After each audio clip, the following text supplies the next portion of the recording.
என் நெஞ்சில் குடியிருக்கும் கரூர் சொந்தங்கள், உங்கள் அனைவருக்கும் என்னுடைய வணக்கம். அந்த சம்பவத்தில் நம்ம யாரெல்லாம் இழந்திருக்கோம் தெரியுமா? ஒரு டிவியில் என் படமோ பாட்டோ வந்துச்சுன்னா, அம்மா விஜய் மாமா, அம்மா விஜய் மாமா அப்படின்னு சொல்லி அவங்க அம்மா கிட்ட சிரிச்சுக்கிட்டு அந்த டிவி ஸ்க்ரீனை போய் தொட்டு முத்தம் கொடுத்துக்கிட்டு, என் அக்கா தங்கச்சிங்களோட தங்க பிள்ளைகளை இழந்திருக்கோம்யா. மழலை கூட சரியா வராதப்போ ஒரு பேப்பர் மேகசின்ல என் போட்டோவை பார்த்தா அது சிரிச்சுக்கிட்டு, அந்த கள்ளங்கபடம் இல்லாத அந்த சிரிப்பு, அந்த கடவுள் மாதிரி இருக்கிற அந்த பச்சை பிள்ளைங்களை இழந்திருக்கோம்யா. எனக்காக எல்லாமும் கொடுத்த என் மக்களுக்காக எல்லாத்தையும் விட்டுட்டு மக்களுக்காக மட்டுமே அரசியலுக்கு வந்தவன் இந்த விஜய். அவங்களுக்காக நன்றி கடன் செலுத்துறதுக்காக மட்டுமே அரசியலுக்கு வந்தவன் இந்த விஜய். யார் என்ன ஒன்னாலும் நான் மக்களை விட்டு எல்லாம் ஓட மாட்டேன். அன்னைக்கும் சொன்னேன், இன்னைக்கும் சொல்றேன், நாளைக்கும் சொல்றேன், தில்லா சொல்லுவேன், கெத்தா சொல்லுவேன். பணமா ஜனமா அப்படின்னு கேட்டா என் ஜனம் தான் எனக்கு முக்கியம்.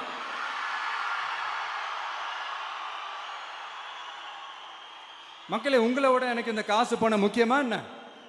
இவ்வளோ குறைகள் நம்ம மேல சொல்றாங்களே. இதுல ஒரு ஹைலைட் காமெடி என்னன்னா, சட்டசபையில் பேசும்போது பார்ட்டி ஃபண்டுன்னு தான் சொன்னேன்.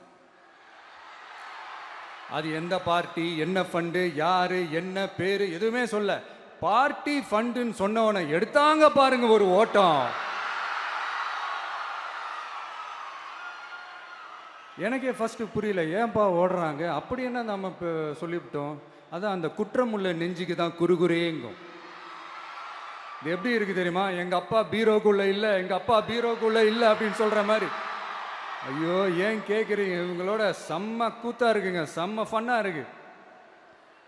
அடுத்து, லஞ்சம்லாம் ஒழிக்க முடியாது, ஊழல்லாம் ஒழிக்க முடியாது, அதெல்லாம் பிளட்டிலேயே ஊறி போய் இருக்கு அப்படின்னு சொன்னவங்க போய் ஒவ்வொரு கவர்மெண்ட் ஆஃபீஸா பாருங்க.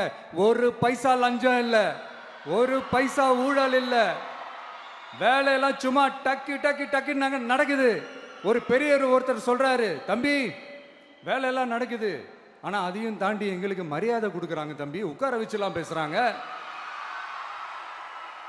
இதெல்லாம் இதுக்கு முன்னாடி நடந்ததே இல்லை. அவனை போய் பாரு, இவனை போய் பாரு, இந்த ஆபீசரை போய் பாருன்னு சொல்லி அலைய விடுவாங்க. இப்ப லஞ்சம் இல்லை, ஊழல் இல்லை, வேலையெல்லாம் உடனே நடக்குது. மக்கள் அப்படி ஒரு பெருமூச்சு ஒன்று விடுறாங்க. அதை பார்த்து நமக்கு அப்படி ஒரு ஹாப்பினஸ். இதுக்கு மேல என்ன வேணும்? ஏன் இதெல்லாம் பண்ண முடியாது? மனசுன்னு ஒண்ணு இருந்தா பண்ணலாம். இப்ப பண்ணல. அடுத்து, வாயத்துறங்க சிஎம். பேசுங்க பேசுங்கன்றீங்க, பேசுனா எந்திரிச்சு ஓடிடுறீங்க. இனிமே பேச ஆரம்பிக்கிறதுக்கு முன்னாடி என்ன பண்ணணும் அப்படின்னா, ஒரு நண்பர் ஒருத்தர் சொன்னார், மாண்புமிகு பேரவைத் தலைவர் அவர்களே எல்லா டோரையும் இழுத்து லாக் பண்ணுங்க அப்படின்னு சொல்லிட்டு தான் பேச்ச ஆரம்பிக்கணும் போல் இருக்கு. ஏன்னா பேசிட்டு இருக்கும் போது எந்திரிச்சு ஓடிடுறாங்க. 5 நிமிஷம் பேசினதுக்கே குளத்தூர்ல கொத்து பரோட்டா போட்டாங்க. இதுக்கு மேல பேசினா மொத்தமா முடிஞ்சிடும், பாத்துக்கங்க. தீய சக்தியும் தீந்து போன சக்தியும் வேற வேறலாம் இல்ல, கூட்டு களவாணிங்க. உங்க கரூர் கம்பெனி ஓனர் ஒருத்தர் எங்க எங்க இருக்காருன்னே தெரியாம ஓடு ஓடு ஓடு ஓடு ஓடு ஓடு ஓடு ஓடு வராம் பாரு வேட்டக்காரன்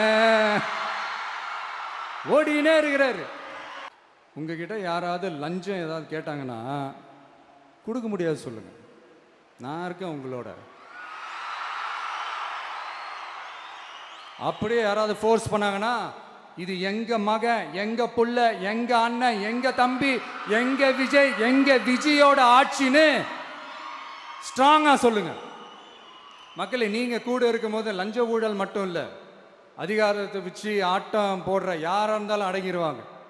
ஆனா இன்னைக்கு இந்த விஜய மக்கள் ஓட்டு போட்டு ஜெயிக்க வச்சு ஒரு தீர்ப்பை கொடுத்து மக்களுக்காக வேலை செய்யறதுக்காக முதலமைச்சரா உட்கார வச்சிருக்கிறாங்க. என்னமோ இன்னமும் நீங்க தான் ஆட்சியில் இருக்கிற மாதிரி. விஜய் கரூருக்கெல்லாம் போகக்கூடாது, விஜய் இங்க போகக்கூடாது, அது செய்யக்கூடாது, இது செய்யக்கூடாதுன்னு எனக்கு புரியலையே. ஆட்சியில் இருக்கும் போது தான் இவ்வளோ கட்டுப்பாடெல்லாம் போட்டீங்க, எஸ்ஓபிஸ்லாம் போட்டீங்க, ஸ்டாலின் சார் ஆப்ரேட்டிங் ப்ரொசீஜர்லாம் போட்டீங்க. இப்போவும் அதே பண்ணிட்டு இருந்தீங்கன்னா என்ன சார் நியாயம்? இல்லை, நான் தெரியாம தான் கேட்குறேன். இன்னும் கனவுலையே இருக்கிறீங்களா? முதல்ல முழிச்சு வாங்க, ரியாலிட்டிக்கு வாங்க. உங்க ஆட்சியெல்லாம் வீட்டுக்கு போய் டிவிக்கேன்னு ஒரு ஆட்சி வந்து ரொம்ப நாள் ஆச்சு. ஒழுங்கா படி என்று சுப்ரீம் கோர்ட் ஓங்கி மண்டேலியே நறுக்கு நறுக்கு நறுக்கு என்று செம்மட்டியாலே அடிச்சும் இந்த திமுக முழிச்சிக்கல அப்படின்னா அப்ப கொஞ்சம் கஷ்டம்தான். கான்பிடண்டா இருங்க மக்களே, நல்லதே நடக்கும், வெற்றி நிச்சயம். மீண்டும் சந்திக்கும் வரை நன்றி, வணக்கம்.